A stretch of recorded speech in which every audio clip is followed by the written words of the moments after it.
Pemirsa, perayaan Natal di Gereja Katedral Makassar berjalan hikmat dan penuh sukacita meski di tengah pandemi.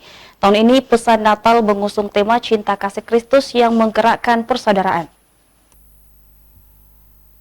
Ibadah misa Natal kedua di Gereja Paroki Hati Yesus yang Maha Kudus Katedral Makassar berlangsung aman dan hikmat pada Sabtu pagi. Selama pelaksanaan misa, penerapan protokol kesehatan diperketat mulai saat memasuki area gereja hingga usai mengikuti ibadah.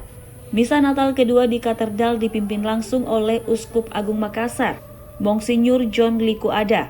Dalam khotbahnya, Uskup Agung mengusung pesan Natal, cinta kasih Kristus yang menggerakkan persaudaraan.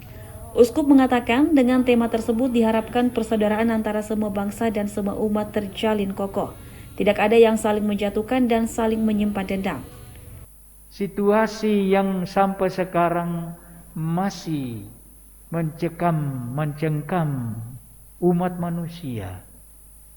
Kalau saya perhatikan tidak ada satupun dari kita yang tidak pakai masker, kan? Itu tanda apa? Kita masih khawatir terhadap pandemi COVID.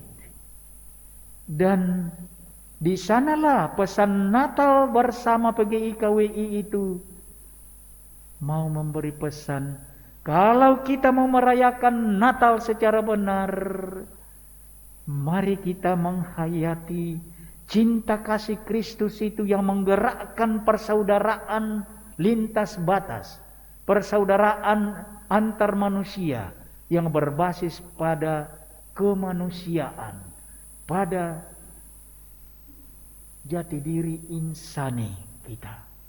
Misa Natal sendiri digelar selama 5 kali, dimulai pukul 6.30 waktu Indonesia Tengah, dilanjutkan Misa Natal kedua pukul 8.30, lalu Misa Natal ketiga pada pukul 1 waktu Indonesia Tengah, kemudian Misa Natal keempat pukul 16 waktu Indonesia Tengah, dan Misa terakhir pukul 18.30 waktu Indonesia Tengah.